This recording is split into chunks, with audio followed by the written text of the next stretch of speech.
Wood inlays and gun stocks are a long-standing tradition. Let me show you how it's done. Here we have a Remington number 1.5 rolling block made in the 1890s. This gun was originally chambered in 25 rimfire, but I've rechambered the barrel to 25-20 single shot and converted the breech block from rimfire to center fire. Modifications such as the brass stock inlay, sling swivels, and holes for scope mounting seriously reduce the collector value. Wood inlays are very traditional and found in a variety of locations on gun stocks.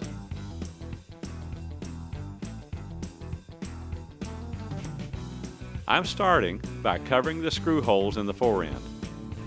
I'd like the new inlay to match the forend tip, so I've drawn a paper pattern that has a similar shape. A radius gauge was used to match the curve, and I've made another template to cover the large chip next to the receiver. I'm going to make the new inlays from ebony. This is a chunk from an ebony tree, but I'm going to use some scrap from an earlier project. First, I need to cut some thin strips. Then, I'll glue the paper templates to the ebony using contact cement and sand them to shape.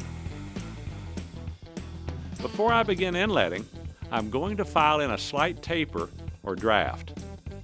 This will ensure a tight fit between the inlay and the forend wood.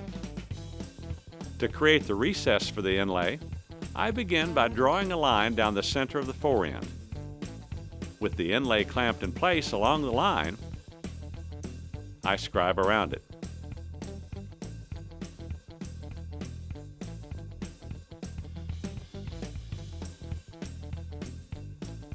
A sharp chisel is necessary to cut the recess.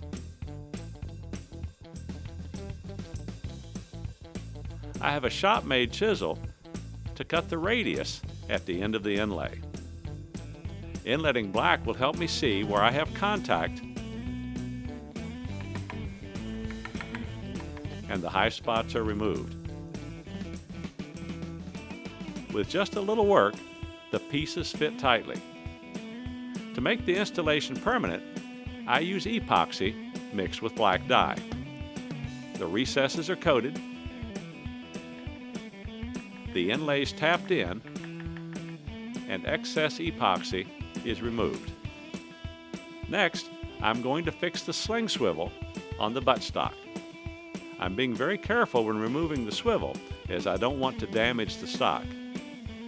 This inlay will need to fit the existing recess. I determine the radius at the back of the tang and use the mill to make a matching cut in the ebony. This gives me the exact shape at the end of the tang. Now I clamp the sling swivel to the ebony and scribe around it. The line is hard to see, but filing some chalk dust into the line makes it stand out. Then I sand the inlay to the scribed line. Next, I mark the width. Taping sandpaper to the table makes quick work of removing the excess wood. Again, filing in some draft will allow for a nearly perfect fit.